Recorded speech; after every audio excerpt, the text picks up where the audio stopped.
ஆதி துணை ஆதியே துணை ஆதியை அறிய குருவே துணை. மரளி கைதிண்டா சாலை ஆண்டவர்கள் மெய்மதம் மெய்மன ஞானம்.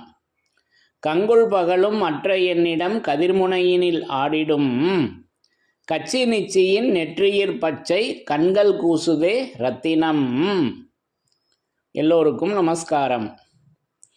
இவ்விரிபுவன வேதமாமரைகளின் அதிகாரண செழுங்கலை கருவூலத்து ஆண்டவர்கள் திருவாயுரை விரிப்பு. இந்த மெய்ப்பாதை வேறு. வேதம் ஆசான் திருமேனி. வேதத்தை ஓதினாலே புண்ணியம். வேதங்கள் பூராவும் தித்திக்குது. திருமறை குரு பெருமான். திருமறை குரு தீன் திருமேனியர். வேத ஏட்டில் எழுதி உள்ளதை படிப்பதன் பயன் இறைவனை காண்பதுதான். தலைவன் தன்னை அறிந்தவனே குலத்தோன் என்று திருவேதம் உமக்கு உரைக்கச் சொன்னது எம்மை என்ற நமது தெய்வமர்களின் உத்தரவின்படி நம்முடைய தெய்வமர்கள் நமக்கு என்றென்றும் திருமறை குருபெருமானாக நமக்கு எப்பவும் விளங்கி கொண்டிருக்காங்க.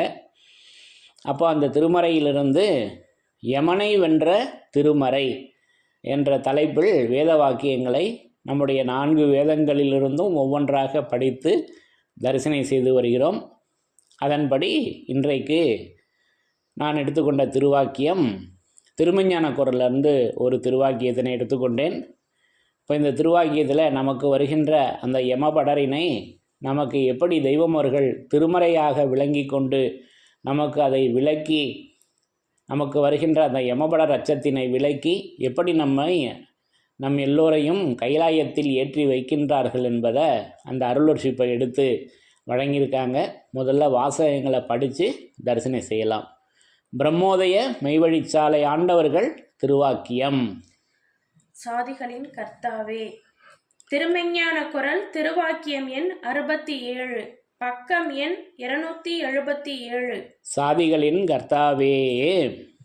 அரசனையும் ஆண்டியையும் பெரியவர்களையும் சிறியவர்களையும் இப்படியே எல்லோரையும் துள்ளுமுனையில் மடக்குகின்ற சாட்டையே மரளி என்ற யமன். அந்த யமனை அடக்கி ஆளுகின்ற ஒரு அரசு பீடமே, தெய்வ பீடமே இக்காட்டிற்கு இதுகாலம் வந்துள்ளது. அந்த யமனை அடக்கி ஆளுகின்ற ஒரு அரசு பீடமே, தெய்வ பீடமே இக்காட்டிற்கு இதுகாலம் வந்துள்ளது என்று நமது குலதெய்வம் பிரம்மோதய மெய்வழிச்சாலை ஆண்டவர்கள் திருவாய் மலர்ந்து அருளி உள்ளார்கள். சாதிகளின் கர்த்தாவே. அப்போ இந்த திருவாக்கியத்தில் நம்ம ஏற்கனவே யமனை வென்ற திருமறைக்கு ஒரு சிறப்பை படிச்சிருக்கோம். இதில் மொத்தம் 2 இடத்துல யமனை வென்ற திருமறையின் சிறப்புகளை 2 இடத்துல பேசி வர்றாங்க. ஏற்கனவே முதல் பகுதி அந்த யமனனுகா பதவி கிட்டும்படி நமக்கு எப்படி அந்த பதவியை நமக்கு வழங்கியிருக்கிறார்கள் என்பதை நம்ம ஏற்கனவே வரிசை எண் 19 நம்ம படித்து தரிசனை பண்ணியிருக்கோம் அல்லவா? அதை சுருக்கமாக படிங்க. அந்த யமனனுகா பதவி எப்படி இருக்கிறது? இப்படியான அருந்தவ பாட்டால் ஒருவர் அடைகின்ற வல்லபத்தை எம் தவத்தை இட்டு நிரப்பி உங்களுக்கும் யமனனுகா அந்த பதவி கிட்டும்படி செய்கின்றோம். அப்போ இதுதான் நம்ம ஏற்கனவே படித்து தரிசனை செய்தது. அப்போ அந்த யமனனுகா பதவி அவர்களுடைய அந்த தவத்தை போட்டு நிரப்பி, அவர்களுடைய அந்த தவ வல்லபத்தை போட்டு நிரப்பி நமக்கு அந்த பதவியை, அவர்கள் பெற்ற பதவியை நமக்கு மிக மிக எளிமையாக நமக்கு தெய்வமவங்க இனாமாக கொடுத்துருக்காங்க அல்லவா? இதை ஏற்கனவே நம்ம படித்து தரிசனம் செய்திருக்கிறோம். அதனை தொடர்ந்து இதே திருவாக்கியத்தில் அடுத்த பகுதியில் ஒரு சிறப்பையும் நமக்கு கொடுக்குறாங்க. அப்போது இங்கே யமனுடைய செயலை முதல்ல சொல்கிறாங்க. யமன்னா யார் அப்படின்னு வாசகத்தை நல்லா கணம் கொண்டு பார்க்குறப்ப பாருங்க, படிங்க. அரசனையும் ஆண்டியையும் பெரியவர்களையும் சிறியவர்களையும் இப்படியே எல்லாரையும் துள்ளுமுனையில் மடக்குகின்ற துள்ளுமுனையில் மடக்குகின்ற சாட்டையே மரளி என்ற யமன். துள்ளுமுனையில் அடக்குகின்ற சாட்டையே மரளி என்கிற யமன். இப்போ நம்மளை வந்து யார்கிட்டையாவது நம்மளை அடிக்கிற வர்றாங்கன்னு வச்சுக்கோமே. இப்போ பள்ளிக்கூடத்துலலாம் பெரம்படிலாம் வாங்கியிருக்கோம், நல்லா நிறையா வாங்கியிருக்கேன் வாத்தியார்கிட்ட. இப்போ அந்த அடி வலிக்கு அப்படியே துள்ளுவோம். அந்த துள்ளு முனை துள்ளுவோம் அல்லவா? எப்பவும் போல் நிலையாக இருக்க முடியுமா? வலிக்குது அப்படின்னு கத்திட்டு அப்படியே கையை உதறுவோம், அப்படியே ஓடுவோம். எவ்வளோ சேட்டை பண்ணியிருக்கேன். அது மாதிரி தான் இங்கே அந்த சாட்டை, அந்த பாசக்கயிறை அந்த யமன் எடுத்துகிட்டு வர்றான். அதை தான் இங்கே தெய்வம் அவங்க குறிப்பிடுறாங்க. அந்த துள்ளு முனையில் மடக்குகின்ற சாட்டையே மரளி என்ற யமன். அப்போ அந்த மரளி தான் யமன். அந்த யமனுக்கு மரளின்னு இருக்கல்லவா? நம்ம மதத்தினுடைய நாமமே அந்த மரளி கைதீண்டா. அது கைதீண்டாதது. யார் கைதீண்டாதது? அந்த மரளி கைதீண்டாதது நம்மளுடைய மதமாக இருக்கல்லவா? அந்த யமனுடைய செயலை இங்கே குறிப்பிடுறாங்க. அந்த சாட்டையாக அந்த யமன் இருக்கான், அந்த கயிறு.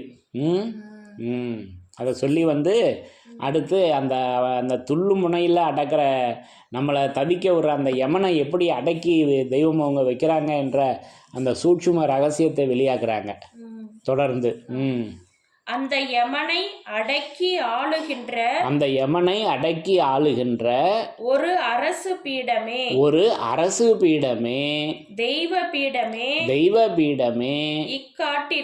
இக்காட்டிற்கு இதுகாலம் வந்துள்ளது என்று நமது தெய்வம் அவர்கள் தங்களை குறிப்பிடுகிறார்கள் அல்லவா? அது அரசு பீடம், அது தெய்வ பீடம். அந்த யமனை அடக்கி ஆளுகிற அரசு பீடமே தெய்வ பீடமே இக்காட்டிற்கு இதுகாலம் வந்துள்ளது. அப்போ அரசு பீடம், தெய்வ பீடம். அப்போ நமது தெய்வம் அவர்கள் அந்த பீடமாக விளங்கி கொண்டு நமக்கு வரப்போகின்ற அந்த யமனை அடக்கி ஆளுகின்றார்கள். நேராக தானே சொல்லியிருக்காங்க. அப்படி முதல்வர் படிங்க அந்த வாசகத்தை. நம்ம அந்த யமனை அடக்கி ஆளுகின்ற ஒரு அரசு பீடமே தெய்வ பீடமே இக்காட்டிற்கு இதுகாலம் வந்துள்ளது. அப்போ அந்த அரசு பீடம் தெய்வ பீடம், அந்த பீடமாக நமது தெய்வம் அவர்கள் விளங்கி கொண்டு நமக்கு வருகின்ற அந்த துள்ளுமுனையில் மடக்கி வருகின்ற அந்த யமனை அடக்கி ஆள்றாங்க. நேராக சொல்லியிருக்காங்களா? அப்போ அவங்க பீடமாக விளங்கி கொண்டு இருக்காங்க. அப்போ பீடம் என்றதும் நமக்கு என்ன நினைவு வருது அப்படின்னா, சிவபெருமான், சிவனுடைய வடிவம். அதை பீடம் செஞ்சு வச்சுருக்காங்க. கீழே அடிபாகம் பீடமாக இருக்குது, மேலே உள்ளது லிங்கம் அல்லவா? யோனி, ஆவிடை என்னும் தேவ யோனி, அதை இங்கே நமக்கு அதை எடுத்து வச்சுருக்காங்க. அப்போது அந்த பீடம், அப்போ அந்த பீடம் என்னதும் திருப்பி அதுக்கு பல உதாரணங்கள் சொல்லி வர்றாங்க. நம்ம தீர்க்க தரிசன நூல்லையே வரும். செவி என்பது பீடமாகவும், நமது தெய்வம் அவர்களின் அந்த ஆலவாயிலிருந்து வருகின்ற அந்த நாவானது லிங்கமாகவும் இருக்குதுன்னு அந்த பாடல் வரிகள் வரும். பாடல் வரிகள் தேடி எடுக்க முடியல, நினைவில் இல்லை. பாடல் வரிகள் மறந்துருச்சு, ரொம்ப நாள் ஆச்சு அந்த பாடல் தீர்க்க தரிசனத்தில் படித்தது. கடைசி பகுதியில் வரும் நம்ம தீர்க்க தரிசன நூலில். இப்படியெல்லாம் அதை மெஞ்ஞான மகத்துக்கள், முன்வந்த மகத்துக்கள் குருகீதையா சிவானந்த போதமான்னு தெரியல, அதில் பேசி வருவாங்க. அப்போ இப்படியெல்லாம் அதை பேசி வர்றாங்க. நமது தெய்வம் அவர்கள் முரீது சுருக்கத்தில் ஓதிய முத்தர் நூலில் மறைத்ததை உடைத்திடுவேன் இங்கே என்று அந்த பீடத்தை உடைச்சி கொடுக்குறாங்க. அது திருமறையாக. நான் அந்த பீடம் தானே தெய்வம், அந்த பீடம் நான் திருமறையாக விளங்கி கொண்டிருக்கின்றேன் என்பதை அற்புதமாக உடைச்சி கொடுக்குறாங்க. அது என்ன அந்த வரிகள் பார்ப்போமா? அது வேதமணி பீடம். பாருங்க, அந்த பீடம் எப்படி இருக்குது? வேதமணி பீடம் எனும் நாதன் எனும் ஜீவ குகை நாயகம் என்னும் சூழில் இருந்து. இந்த 2 வரி போதுமே, எவ்வளோ பேச வேணாம், அதில் எவ்வளோ பேச வேண்டியிருக்கு. அப்போ வேத மணிப்பீடம் இப்படியல்லவா அந்த அரசு பீடம் விளங்கி கொண்டிருக்கிறது. அது தெய்வ பீடம் அல்லவா. இப்போ தெய்வம் தரிசனம் பண்ணியிருக்கமே இதற்கு முன்னாடி. அந்த தெய்வத்துக்கு பேர் பீடம்.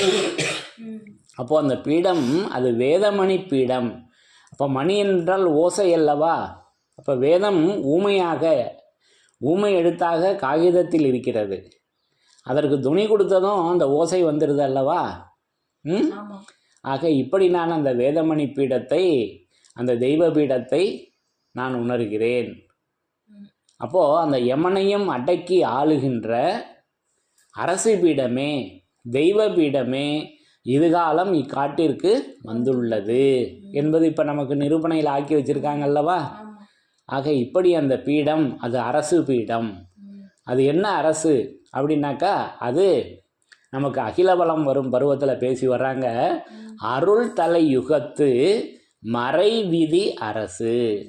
இது எப்பேற்பட்ட அரசு? அருள் தலை யுகத்து மறை விதி அரசு சிறகிரி நாட்டின் பெருவளம் சுரந்து துறவியர் உரையும் அறநெறியின் கண்ணே.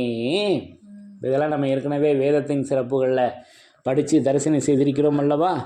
இப்படி நான் அந்த அரசு பீடத்தை மறைவிதியாக, மதியாக, இப்போ விதியை மதியால் வெல்லலாம். இந்த விதி இறைவனுடைய விதி. இந்த அரியருள் வருகும் அருமறை விதியோன் குருமணி மாலை அல்லவா. இது இறைவனுடைய விதி, அது திருமறையாக விளங்கி கொண்டிருக்கிறது. இப்படி நான் அந்த அரசு பீடத்தை திருமறையாக, திருவேதமாக நான் உணர்கிறேன். அப்போ அந்த யமனை அடக்கி ஆளுகின்ற அந்த அரசு பீடமே, அந்த தெய்வ பீடமே இதுகாலம் இக்காட்டிற்கு வந்துள்ளது என்பதை இப்படி நமக்கு அது வேதமணி பீடமாக, அது நாதன் என்னும் ஜீவகுகையாக, இப்போ தன் என்னும் ஆலயத்திற்குள் அந்த ஜீவகுகை இருக்குது, ஆலயம். அப்போ அது வேதமணி பீடம் என்னும் நாதன் என்னும் ஜீவகுகை. அப்போ அந்த நாதன் பொறுத்துணை தேடி வேதாந்த வழிபற்றி நெடும் சாவாவரம் கிடைத்தது. இப்போ கிடச்சிருச்சே, இப்போவே அந்த சாவாவரத்தை இப்போவே கொடுத்துட்டாங்களே. ஆக இப்படி தொன்மறை நாதன் தானும் தூய்மணி ஆசனத்தே. அப்போ அந்த நாதன் தொன்மறையாக அல்லவா விளங்கி கொண்டிருக்கின்றார்கள்.